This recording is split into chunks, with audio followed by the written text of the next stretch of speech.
Hello కుర్రోళ్ళు, మీ బుజ్జి పండ మళ్ళీ వచ్చేసింది. ఇప్పటివరకు జరిగిన 2 మ్యాచెస్ కూడా హై స్కోరింగ్ మ్యాచెసే. ఐపీఎల్లో ఇప్పటివరకు బ్యాటింగ్ డామినేషన్ చూశాం. కానీ చాలా రోజుల తర్వాత ఈరోజు మాత్రం బౌలింగ్ డామినేషన్ చూశాం. ఆర్చర్, బర్గర్ మరియు జడేజా ముగ్గురూ బౌలింగ్తో చించేశారు. ఈరోజు ఆర్చర్ని చూస్తే ప్రైమ్లో ఉన్న ఆర్చర్లా అనిపించింది. ఒక డెకేడంతా ఐపీఎల్ని రూల్ చేసిన టీం సీఎస్కే. అలాంటి టీంకి ఇప్పుడు ఏమైంది? లాస్ట్ 2 సంవత్సరాల నుంచి పర్ఫార్మెన్స్ గ్రాఫ్ కంప్లీట్గా పడిపోయింది.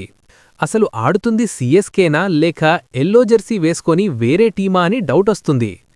ఒక టైంలో ధోనీ, సురేష్ రైనా, జడేజా లాంటి ప్లేయర్స్ సీఎస్కేని ఒక లెజెండరీ టీమ్గా మార్చారు. 2018లో బ్యాన్ అయ్యాక 2 సంవత్సరాల తర్వాత మళ్లీ వచ్చి కమ్బ్యాక్ సూపర్ కింగ్స్ అని స్టేట్మెంట్ ఇచ్చిన టీం ఇదే. ఐపీఎల్ స్టార్ట్ అయితే చాలు టాప్ 4లో సీఎస్కే ప్లేస్ ఫిక్స్ అని అనుకున్న రోజులు ఉన్నాయి. కానీ ఇప్పుడు ఒక 150 రన్స్ కూడా చేయలేకపోతున్నారు. లాస్ట్ 6 ఇయర్స్ నుంచి 180 టార్గెట్స్ కూడా చేయలేదు. అసలు ఏమైంది ఈ టీంకి? ఇప్పుడు ఈరోజు మ్యాచ్ గురించి మాట్లాడుకుందాం. సీఎస్కేకి ఈరోజు 3 మెయిన్ ఫ్యాక్టర్స్ కలిసి రాలేదు. మొదటిది టాస్. గ్రౌండ్లో లాస్ట్ 2 డేస్ నుంచి రెయిన్ పడ్డం వల్ల పిచ్లో మాయిశ్చర్ ఉంది. ఫస్ట్ బ్యాటింగ్ చాలా కష్టమైంది. రెండోది రుతురాజ్ గైక్వాడ్ వికెట్. టీంలో ఎక్స్పీరియన్స్డ్ ఓపెనర్ అవుట్ అయ్యాక మిగతా బ్యాటింగ్ మొత్తం ఇన్ఎక్స్పీరియన్స్డ్గా కనిపించింది. సిచ్యువేషన్కి అడాప్ట్ అవ్వకుండా హిట్టింగ్కి వెళ్ళిపోయి అవుటయ్యాడు. మూడోది ఫీల్డింగ్. టార్గెట్ని చేజ్ చేయడానికి ట్రై కూడా చేయకుండా బౌండరీస్ వదిలేశారు. ఒక టైంలో సీఎస్కే, ముంబై టీమ్స్ క్యాచింగ్ ఎఫిషియన్సీలో టాప్లో ఉండేవి, కానీ ఇప్పుడు చాలా వీక్గా కనిపించింది. ఓవరాల్గా సీఎస్కే అన్ని డిపార్ట్మెంట్స్లో ప్రాబ్లమ్స్ ఉన్నాయి. కానీ ఈరోజు ధోనీ లేకపోవడం బిగ్గెస్ట్ గ్యాప్ అని క్లియర్గా కనిపించింది.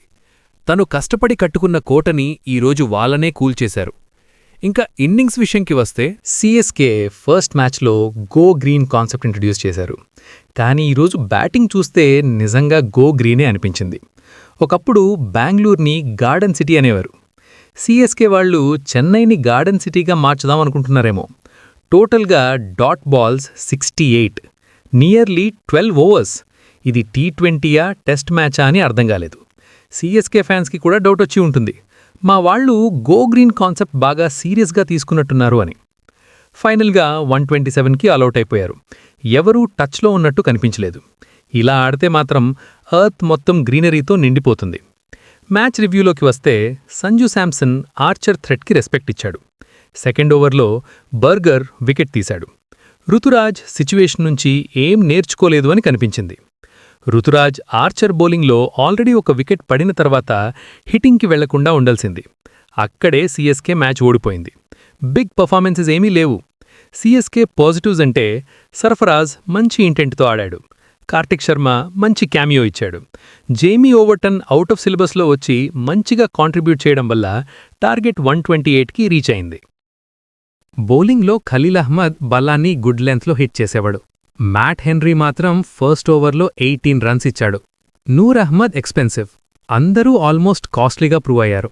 ఫీల్డింగ్ గురించి చెప్పాలంటే చాలా వర్స్ట్గా ఉంది.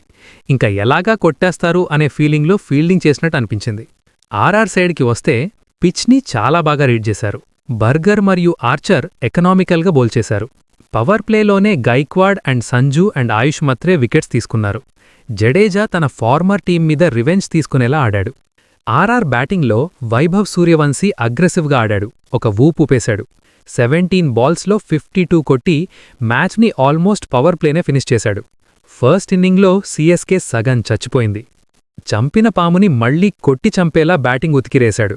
మరోవైపు జైస్వాల్ యాంకర్ ఇన్నింగ్స్ ఆడుతూ మ్యాచ్ని ఫినిష్ చేశాడు. ధ్రువ్ జురేల్ చిన్న క్యామియో ఇచ్చాడు. రియాన్ పరాగ్ క్యాప్టెన్సీ కూడా చాలా బాగుంది. అటాకింగ్ అప్రోచ్తో వికెట్స్ కోసం ట్రై చేశాడు. ఇది మన మ్యాచ్ రివ్యూ. ఇలానే కంటిన్యూ అయితే సీఎస్కేకి క్వాలిఫై అవ్వడం చాలా కష్టం. అంతవరకు సెలవు. మీ బుజ్జి పాండా. కాంటెంట్ నచ్చితే కమెంట్ చేయండి.